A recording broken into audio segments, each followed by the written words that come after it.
Reforma laboral y peronismo, quilombo. La reforma laboral se aprobó en diputados con tan solo un cambio al proyecto original que había sido aprobado en el Senado.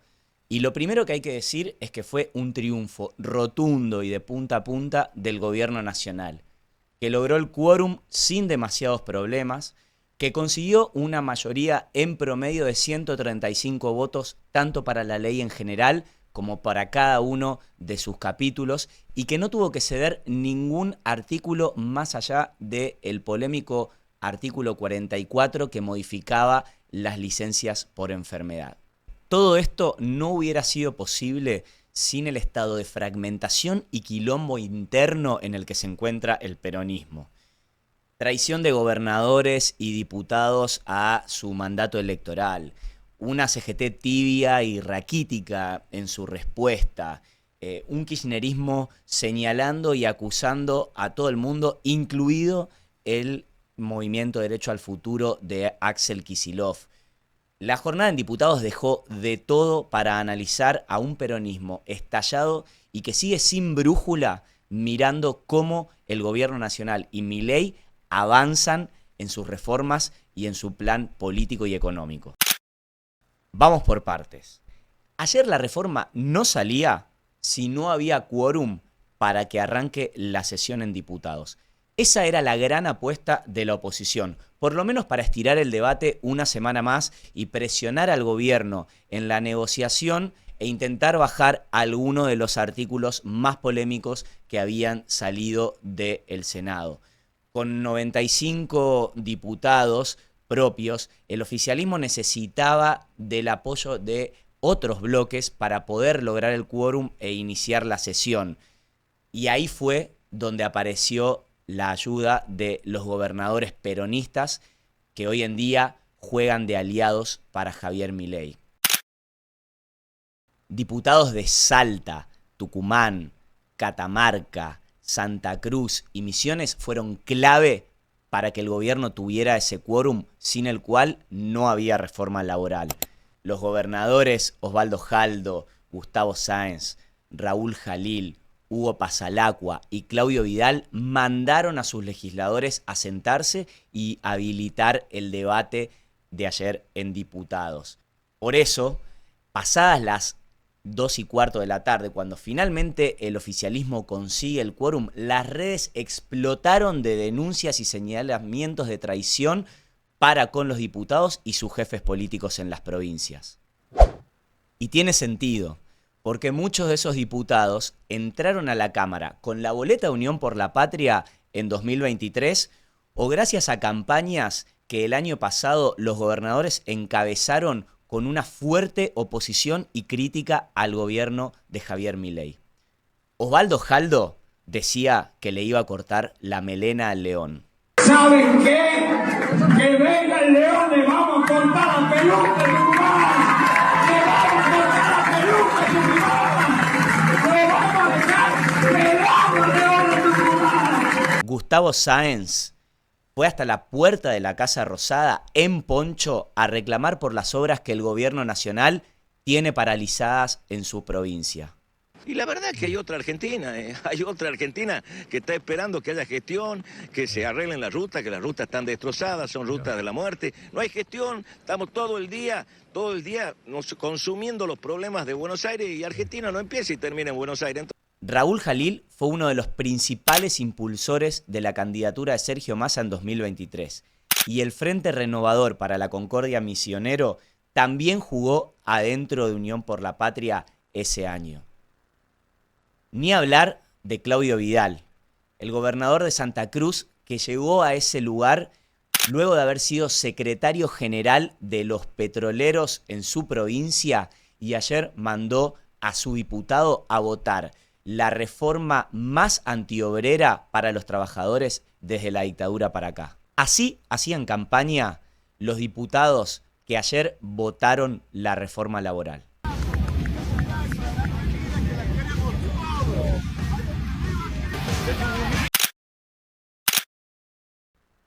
¿Qué hacer frente a estos gobernadores aliados a Milei en instancias claves como la reforma laboral de esta semana o la ley bases de principios de su gobierno, cuando el peronismo está en plena recomposición y tiene que construir una alternativa en 2027? Esa es una pregunta que habita hoy en el peronismo.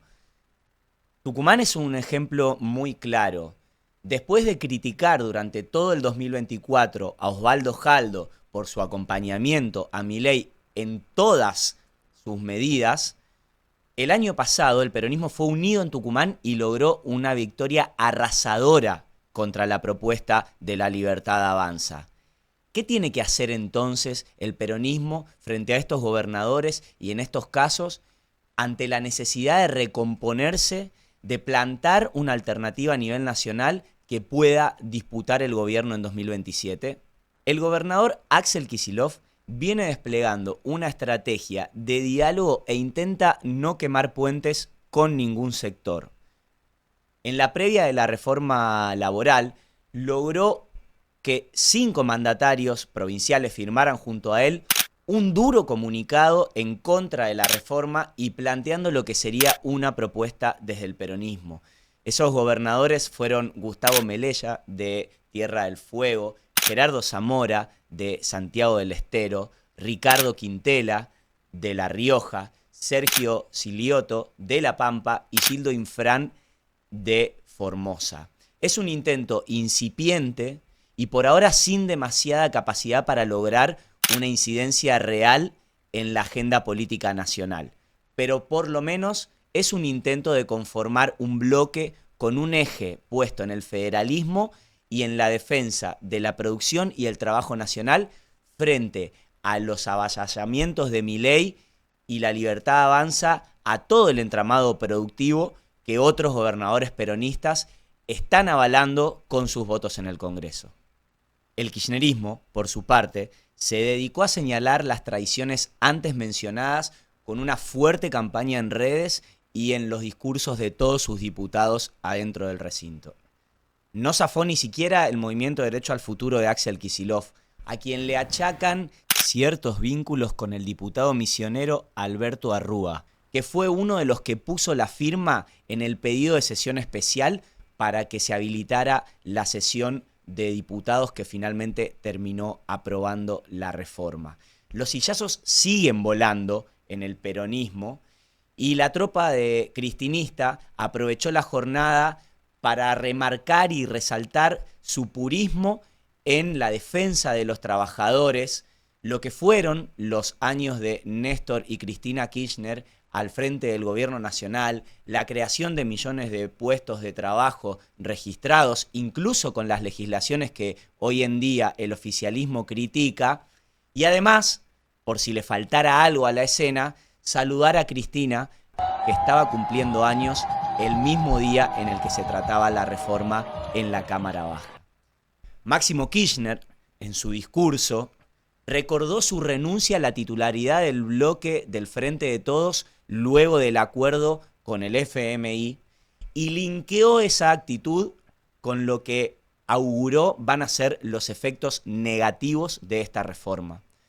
Mayra Mendoza tuiteó que Cristina es la única que demostró que les gana a la derecha y que se puede gobernar defendiendo a las mayorías. Son botones de muestra de un kirchnerismo que en cada debate planta bandera y deja en claro que está lejos de retirarse de la disputa por lo que el nuevo peronismo tenga que ser cuando resurja de las cenizas y el desconcierto en el que se encuentra sumido hoy. Por su parte, Germán Martínez, jefe del bloque de UP en diputados, dejó bien en claro que el próximo gobierno peronista, una de las primeras cosas que va a hacer es derogar esta ley de reforma laboral si finalmente se aprueba en el Senado la semana que viene. Y también, por supuesto, está la CGT.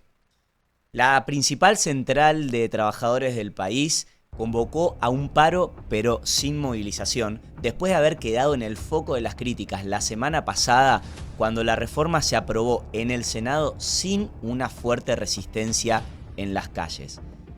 El paro tuvo un alto acatamiento y se sintió, la central habló de un 90% de acatamiento.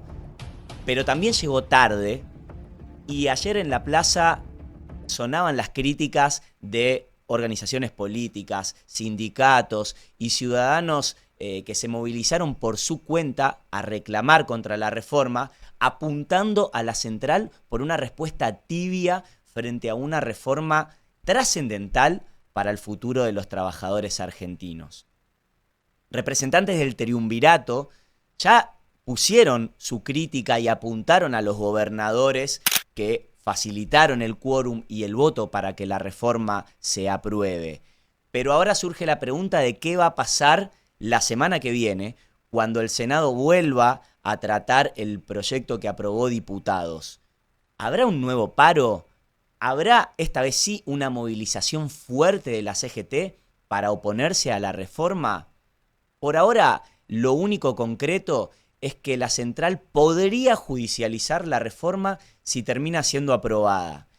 Si la CGT logra un amparo para la totalidad de la reforma y no por rama de trabajo, esto implicaría que la reforma no se pueda implementar hasta que la justicia, eventualmente la Corte Suprema, definan o no su constitucionalidad. El debate por la reforma laboral dejó expuesta la fragmentación y el quilombo interno que tiene hoy en día el peronismo.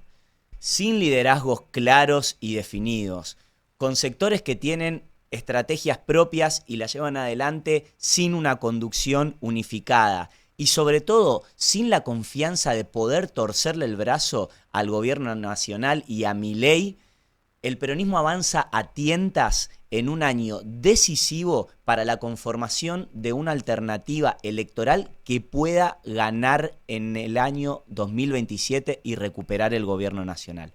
Por ahora eso parece muy lejos y el peronismo se debate entre las cenizas de lo que fue y las promesas de lo que podría ser, mientras Milei y el gobierno nacional avanzan dejando tierra arrasada a su paso.